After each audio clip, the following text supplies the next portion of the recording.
शांताकारं भुजंगशयनं पद्मनाभं सुरेशं विश्वाधारं गगन सदृशं मेघवर्णं शुभांगं लक्ष्मीकांतं कमलनयनं योगिभिध्यानगम्यं वंदे विष्णु भवभयहरं सर्वलोकैकनाथं। मंगलम भगवान विष्णु मंगलम गरुड़ध्वज मंगलम पुंडरीकाक्ष मंगलाय तनोहरि। ओम नमो भगवते वासुदेवाय। आज का दिन आप सभी के लिए मंगलमय हो।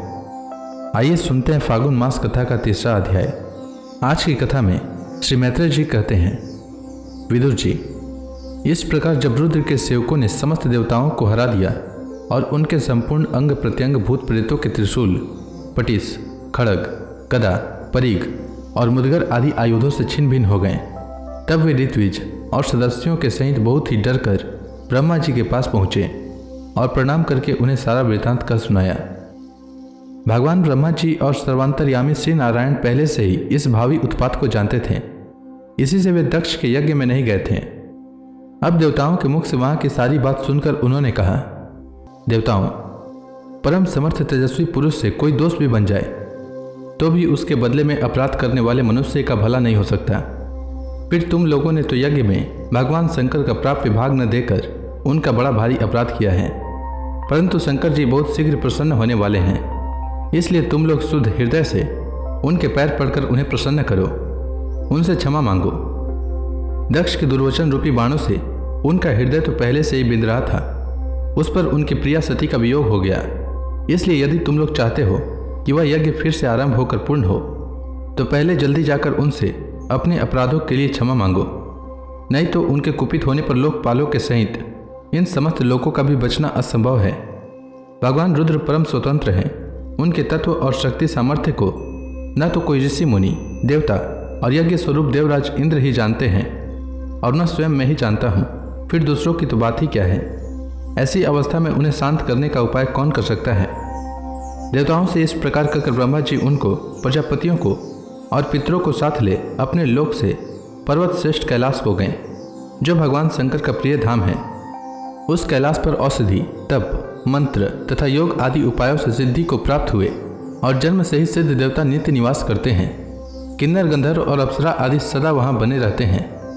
उसके मणि में शिखर है जो नाना प्रकार की धातुओं से रंग बिरंगे प्रतीत होते हैं। उस पर अनेक प्रकार के वृक्ष, लता और गुलमादी छाए हुए हैं, जिनमें झुंड के झुंड जंगली पशु विचरते रहते हैं। वहाँ निर्मल जल के अनेकों झरने बहते हैं और बहुत सी गहरी कंदरा और ऊंचे शिखरों के कारण वह पर्वत अपने प्रियतमों के साथ विहार करती हुई सिद्ध पत्नियों का क्रीड़ा स्थल बना हुआ है। वह सब और मोरों के शोर, मदांध भ्रमरों के गुंजार, कोयलों की कुहू कुहू ध्वनि तथा अन्य अन्य पक्षियों के कलवरों से गूंज रहा है। उसके कल्प वृक्ष अपनी ऊंची ऊंची डालियों को हिला हिला कर मानो पक्षियों को बुलाते रहते हैं तथा हाथियों के चलने फिरने के कारण वह कैलाश स्वयं चलता हुआ सा और झरनों की कलकल ध्वनि से बातचीत करता हुआ सा जान पड़ता है। मंदार, पारिजात और अर्जुन के वृक्षों से वह पर्वत बड़ा ही सुहावना जान पड़ता है। वहाँ जहाँ तहाँ हरिण, वानर, सुअर, सिंह, रीछ, शाही, नीलगाय, सरब, बाघ, कृष्ण मृग, भैंसे और भी अनेकों पशुएं घूमते रहते हैं तथा वहाँ के सरोवरों के तट केलों की पंक्तियों से घिरे होने के कारण बड़ी शोभा पाते हैं। उसके चारों ओर नंदा नाम की नदी बहती है, जिसका पवित्र जल देवी सती के स्नान करने से और भी पवित्र एवं सुगंधित हो गया है। भगवान भूतनाथ के निवास स्थान उस कैलाश पर्वत की ऐसी रमणीयता देखकर देवताओं को बड़ा आश्चर्य हुआ।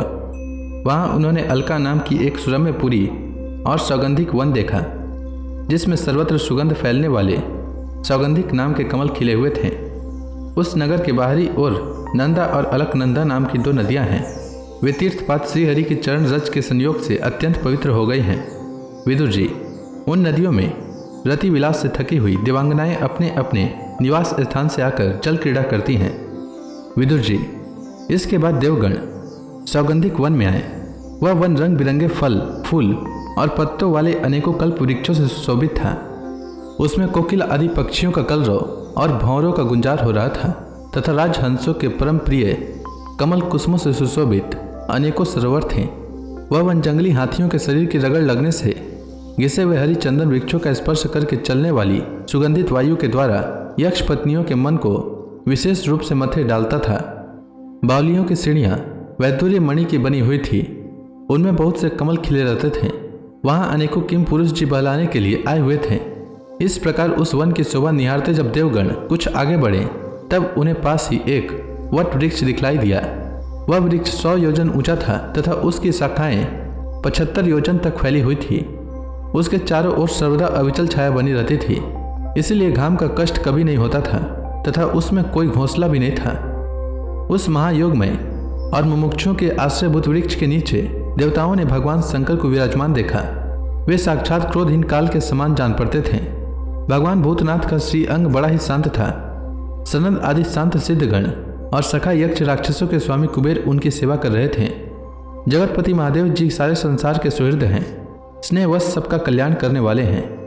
वे लोक हित के लिए ही उपासना, चित्त की एकाग्रता और समाधि आदि साधनों का आचरण करते रहते हैं। संध्याकालीन मेघ की कांति वाले शरीर पर वे तपस्वियों के अभीष्ट चिन्ह भस्म, दंड, जटा और मृग चर्म एवं मस्तक पर चंद्र कला धारण किए हुए थे। वे एक कुशासन पर बैठे थे और अनेकों साधु श्रोताओं के बीच में श्री नारद जी के पूछने से सनातन ब्रह्म का उपदेश कर रहे थे।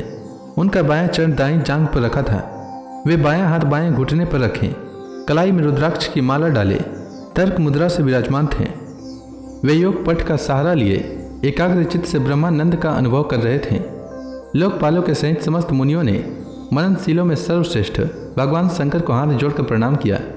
यद्यपि समस्त देवता और दैत्यों के अधिपति श्री महादेव जी के चरण कमलों की वंदना करते हैं, तथापि वे श्री ब्रह्मा जी को अपने स्थान पर आया देख तुरंत खड़े हो गए और जैसे वामनावतार में परम पूज्य श्री विष्णु भगवान कश्यप जी की वंदना करते हैं, उसी प्रकार सिर झुकाकर उन्हें प्रणाम किया। इसी प्रकार शंकर जी के चारों ओर जो महर्षियों सहित अन्य ने सिद्धगण बैठे थे, उन्होंने भी ब्रह्मा जी को प्रणाम किया। सबके प्रणाम कर चुकने पर ब्रह्मा जी ने चंद्रमौली भगवान से, जो अब तक प्रणाम की मुद्रा में ही खड़े थे, उनसे हंसते हुए कहा। श्री ब्रह्मा जी ने कहा, देव, मैं जानता हूँ आप संपूर्ण जगत के स्वामी हैं, क्योंकि विश्व की योनि शक्ति और उसके बीज शिव से परे जो एक रस पर ब्रह्म है, वह आप ही हैं। भगवान, आप मकड़ी के समान ही अपने स्वरूपभूत शिव शक्ति के रूप में क्रीड़ा करते हुए लीला से ही संसार की रचना, पालन और संहार करते रहते हैं। आपने ही धर्म और अर्थ की प्राप्ति कराने वाले वेद की रक्षा के लिए दक्ष को निमित्त बनाकर यज्ञ को प्रकट किया है। आपकी ही बंधी हुई ये वर्णाश्रम की मर्यादाएं हैं, जिनका नियम निष्ठ ब्राह्मण सदापूर्वक पालन करते हैं।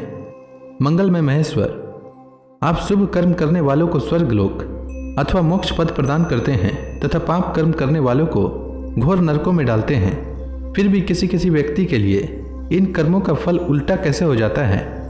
जो महानुभाव आपके चरणों में अपने को समर्पित कर देते हैं, जो समस्त प्राणियों में आपकी झांकी करते हैं और समस्त जीवों को अभेद दृष्टि से आत्मा में ही देखते हैं, वे पशुओं के समान प्रायः क्रोध के अधीन नहीं होते।